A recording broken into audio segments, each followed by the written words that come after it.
and then there was it was all wood. You had to chop wood and from the wood pile, and then start fire with kindling. We had to start the fire with kindling, and we had an old shed onto the garage. After, yeah, but I should tell that after that fire, when Dad came home, he had the neighbors came and moved a little old cabin down. Was at the back, we just offered the property, but Tony Bay said he could just have that little old cabin and move it right onto that our property there, and anyway, eventually, at the time though of the fire, Mama was just 2 weeks pregnant from having the sister just older from me, and she had she had 3 kids. Annis was asleep in the bedroom, and she was heating water. She said, "Now that he's gone to town for the whole day, I'm going to get in and I'm going to bake bread. I'm going to do the wash, get hot water, and do the laundry." And she had all kinds of things she was, going to do.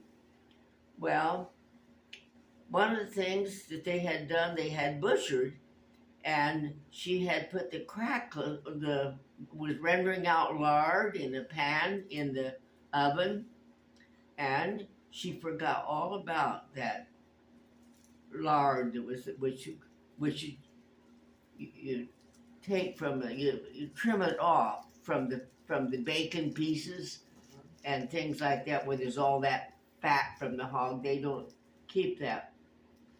They render it out, and she took this. When she realized, all of a sudden, the fire. She looked, and the fire was getting red hot, and she thought, "Oh my!" She saw that the fire or the stove showed red hot on top, the red from being that hot, and without thinking, and she had glasses because she was in poor eyesight to begin with. She had glasses on her face, and she went over there and just, without thinking, just yanked that door open. It burst into flames. Caught that fat on fire. It burst into flames, and it burned Mama's hair off of her, and burned her forehead. And fortunately, she had dressed the 2 little boys, Fred and August, my 2 older brothers. She had dressed them in warm clothes and let them play on a screened porch. Well, I don't know if it was screened or not, but there was a porch there that didn't have snow on it and everything. So she let them play there back and forth, and then all of a sudden she remembered Annis was in there yet, and they were sleeping in the bed, and she had to dash through those flames to the bedroom, get through those flames and rescue Annis and get her. And Mama herself was 2 weeks from delivering my sister, just young as me, that's Lily.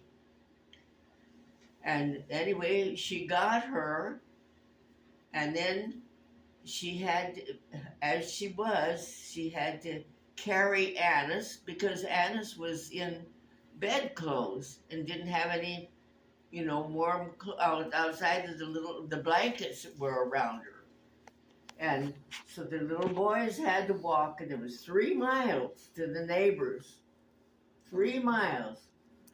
To the closest First neighbor. up the hill, then on the flat, and then getting down to Butter Creek, to where old Jim Harris's place was. And once you got down there, then they had to rush Mama clear into Echo to where there was an old doctor. I can't remember the old doctor's name, but we all knew. Oh, Dr. Dorn. Oh yes, old Doc Dorn. Um, he took care of Mama, and after all this, Mama finally, she got well enough, but it left scars on her arms where it had burned her so bad.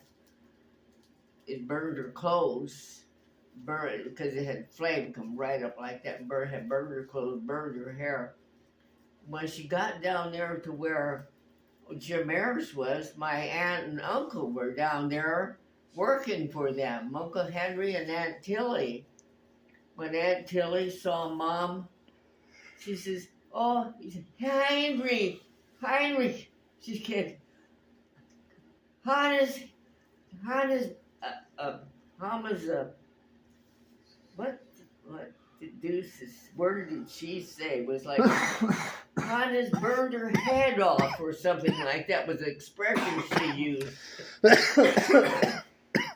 But it probably sounds funny, but they spoke the German. They didn't speak too much English, especially Aunt Tilly and Uncle Henry between them spoke the language a lot.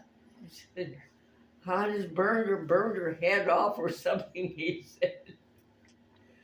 Well, anyway, they had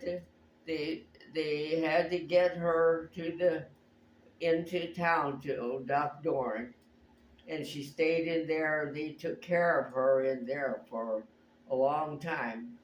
So then,